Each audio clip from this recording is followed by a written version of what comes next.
हिंदू धर्म में हर तिथि का अपना महत्व होता है, लेकिन एकादशी, पूर्णिमा और अमावस्या की तिथियां विशेष रूप से महत्वपूर्ण मानी जाती हैं। इनमें से मौनी अमावस्या को सबसे अधिक महत्व दिया जाता है, जो माघ मास में मनाई जाती है। माना जाता है कि इसी दिन मनु ऋषि का जन्म हुआ था। एक अन्य मान्यता के अनुसार इस दिन मौन रहकर ईश्वर की साधना करने से उनका साक्षात्कार होता है।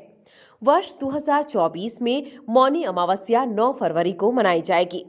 मौनी अमावस्या पर गंगा जैसी पवित्र नदी में स्नान करना बहुत महत्वपूर्ण माना जाता है। यदि गंगा नदी उपलब्ध ना हो तो किसी भी अन्य पवित्र नदी या जलाशय में स्नान किया जा सकता है। मौनी अमावस्या के दिन प्रातःकाल जागने के बाद नित्य कर्म से निवृत्त होकर स्नान करना चाहिए। इसके बाद तिल, तिल के लड्डू, तिल का तेल, आंवला, वस्त्र आदि का दान करना चाहिए। माघ मास में कड़ाके की ठंड होती है, इसलिए इस दिन साधु संतों, महात्माओं और ब्राह्मणों के लिए अग्नि प्रज्वलित करनी चाहिए और उन्हें कंबल आदि जाड़े के वस्त्र देने चाहिए। इस दिन गुड़ में काला तिल मिलाकर लड्डू बनाकर ब्राह्मणों को देने चाहिए। ब्राह्मणों को भोजन कराने के साथ ही उन्हें अपनी सामर्थ्य के अनुसार दक्षिणा अवश्य देनी चाहिए। मौनी अमावस्या पर स्नान, दान आदि पुण्य कर्मों के अतिरिक्त पितृ श्राद्ध आदि करने का भी विधान है। इस दिन पितरों को अर्घ्य और उनके नाम से दान करने से पितृ तर्पण का फल प्राप्त होता है।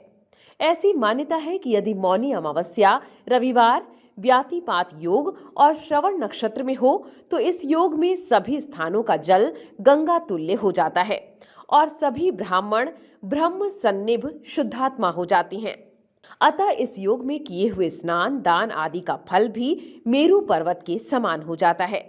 संक्षेप में मौनी अमावस्या एक महत्वपूर्ण धार्मिक पर्व है, जिसे श्रद्धा पूर्वक मनाना चाहिए। इस दिन स्नान, दान, पितृ तर्पण आदि पुण्य कर्म करने से व्यक्ति को पुण्य प्राप्त होता है और उसके जीवन में सुख, समृद्धि और शांति आती है। माना जाता है कि मौनी अमावस्या के दिन मनु ऋषि का जन्म हुआ था। इस दिन मौन रहकर ईश्वर की साधना करने से उनका साक्षात्कार होता है।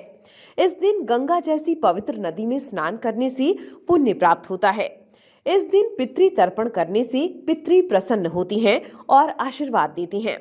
यदि मौनी अमावस्या रविवार, व्यातिपात योग और श्रवण नक्षत्र में हो तो इस योग में किए हुए स्नान, दान आदि का फल मेरु पर्वत के समान होता है।